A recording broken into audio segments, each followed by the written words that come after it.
Vibrant ગુજરાતને લઈને મનપા કમિશનરનું નિવેદન એએમસી અને ઓડાએ સાથે મળીને તૈયારીઓ કરી હોવાનું એમ થેનારસને નિવેદન આપ્યું છે। 83,000 કરોડથી વધુના એમઓયુ પર કામ ચાલુ છે। 1,138 ડેવલપર એજન્સીઓ જુદા જુદા પ્રોજેક્ટ પર કામ કરી રહી છે। કાર્બન પ્રોજેક્ટ, ગ્રીન પ્રોજેક્ટ ઉપર કામ ચાલુ છે। મધ્યમ વર્ગના પરિવાર માટે હાઉસિંગ પ્રોજેક્ટ તૈયાર કરાયા। ग्रीन प्रोजेक्ट एवं सर्कुलर प्रोजेक्ट है, वेस्ट माथी बेस्ट बनावा माटे ने एवा प्रोजेक्ट पण छे। कार्बन न्यूट्रल प्रोजेक्ट पण छे।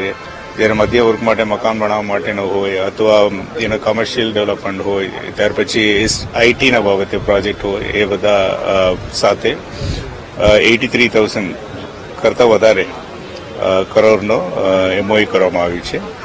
એન્ડ આવડા તરફથી પણ લગભગ 20,000 કરતાં વધારે કરોડનું પ્રોજેક્ટનું એમઓયુ થયેલું છે। અને ખાસ કરીને જે સિટી માટેનું સિટીનું જે ઇન્ફ્રાસ્ટ્રક્ચરના બાબતે છે એના બાબતે વધુમાં વધુ પ્રોજેક્ટ અને સિટીનું જે ખાસ કરીને એફોર્ડેબલ હાઉસિંગ હોય અથવા હાઈ એન્ડ હાઉસિંગ હોય એન્ડ લોકોને એમ્પ્લોયમેન્ટ જનરેશન માટેનો જે પ્રોજેક્ટો છે એમાં વધારે ધ્યાન આપવામાં આવ્યું છે। આ સાથે બુલેટિન